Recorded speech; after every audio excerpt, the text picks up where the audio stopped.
اللي بيحصل في النادي الاهلي او الاجواء في النادي الاهلي غير اللي موجوده في نادي الزمالك خالص. خلينا اكون صريح، انا ولا والله العظيم ولا بقلل من نادي الزمالك ولا اي حاجه، بس فعلا دي الحقيقه يا جماعه.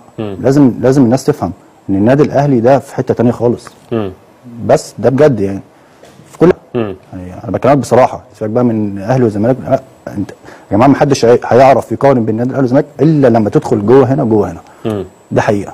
انا اقول لك على حاجه، اقسم بالله ورحمه بابايا، انا في النادي الزمالك، انا حتى في فيديو ليا على اليوتيوب، وانا في نادي الزمالك كان عندنا ماتش في الجزيره وكنا كسبانين 1-0 والنادي الاهلي اتحسب له ضربه جزاء في اخر الماتش وبتاع، وتعادلوا معانا او تقريبا او كسبونا 2-1 في اخر دقيقه، حاجه زي كده. طول عمرهم بيكسبوا في اخر دقيقه يعني.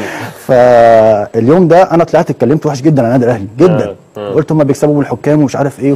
انا كنت بكره النادي الاهلي ده جدا. يعني انا تربيتي في نادي الزمالك، اتربيت في نادي الزمالك. النادي الاهلي ده نادي مش عايز اقول لك بقى، يعني دوله ومش عارف ايه وجماهير وحاجات يعني مش كويسه. لكن لما رحت النادي الاهلي لا، ما فيش الكلام ده يا جماعه خالص، ما فيش الكلام ده خالص. ممكن الفتره مثلا فتره من فترات النادي الاهلي اتظلم، النادي الزمالك اتظلم فيها، ممكن تحكيميا او اعلاميا او بس دي ما لهاش علاقه بان انت تقول الحق في او تقول الحقيقه اللي انت شفتها في النادي الاهلي. لا انا مش هقدر ان انا اوافق.